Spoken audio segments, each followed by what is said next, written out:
Magandang umaga, Pilipinas. Linggo ng umaga, mainit ang tasa,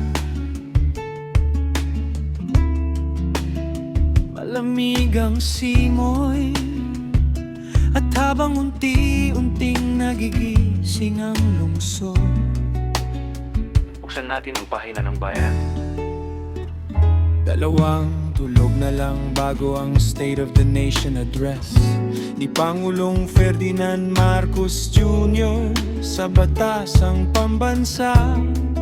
Abala ang mga ahensya sa seguridad at paghahanda, habang naghihintay ang publiko sa direksyon ng susunod na taon. Sa kabilang dako, hindi pa rin humuhupa ang usapin tungkol kay Vice President Sara Duterte.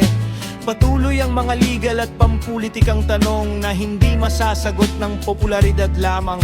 May nagsasabing panahon na para mag-move on, pero paano uusad kung walang pananagutan? Kapag ang kapangyarihan ay hindi sinusuri, mas madaling malimutan ang mga aral ng kasaysayan. Kaya bago ang SONA, ang tanong ng marami ay simple, hindi kung gaano kahaba ang talumpati, kundi kung gaano kalalim ang pagbabago.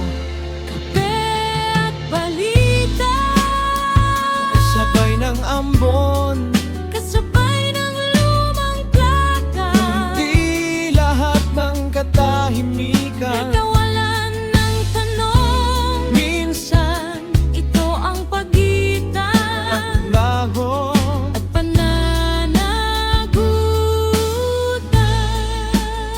linggo man ngayon, maaga pa rin bukas ang palengke.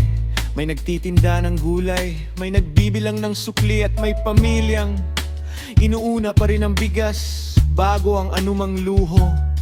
Kapag sinabing lumalago ang ekonomiya, masarap yung marinig, pero mas maganda kung ramdam ng jeepney driver, ng vendor, ng manggagawa at ng pamilyang hindi na kailangang mamili kung pagkain ba o bayaring ang unahin.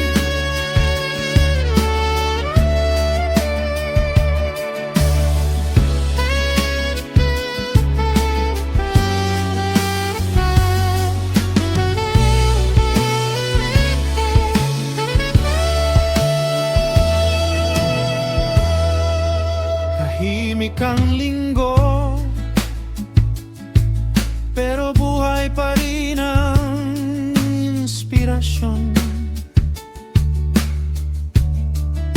ni Alex Eala, habang naghahanda siya para sa susunod na hardcore tournaments. Hindi natapos sa Wimbledon ang kanyang kwento, dahil sa bawat batang humahawak ngayon ng raketa, may bagong pangarap na nagsasabing hindi hadlang ang pagiging Pilipino. At iyon marahil ang pinakamahalagang tropeo. Sa mga coffee shop, mas mahaba ang kutugan kaysa usapan ay mga independent artists na mas pinipiling magkwento kaysa mag-trending, habang ang OPM ay muling humahanap ng tahanan sa maliliit na entablado, kung saan ang palakpakan ay hindi binibili kundi pinaghihirapan.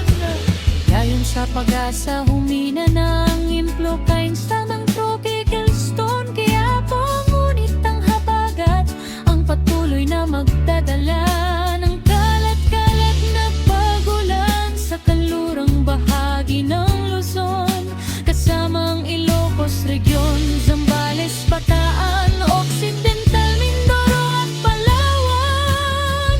Samantalang ang lalabing bahagi ng bansa ay maaring makaranas ng mga thunderstorm pagsapit ng hapon. Kaya pa tayong huwag kalilimutan at mag-ingat sa mga bading madaling bahayin. Ngayon na naman, nangarap kagabi habang umiikot ang bola ng pag-asa. Grand Lotto, 6 with tripling pang, ingapang, epeng, buwatakon, ratiwon, pwede oyan, napiyan.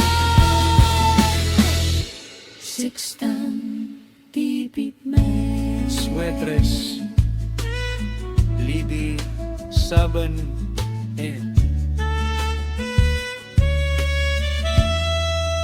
Kabet, Malita. Hindi lang pangalan, hindi lang politika, hindi lang presyo, hindi lang ulan, kundi kwento ng bawat Pilipino. patuloy na bumabago Sa gitna ng pag-asa at pagsubok habang umiinit ang tasa, at umikot ang plaka. pili natin ang katotohanan dahil doon nagsisimula ang tunay na pagbabago. Isang linggo, isang tasa, isang bansang patuloy na nagsusulat ng sariling kwento hanggang bukas. Kapit balita.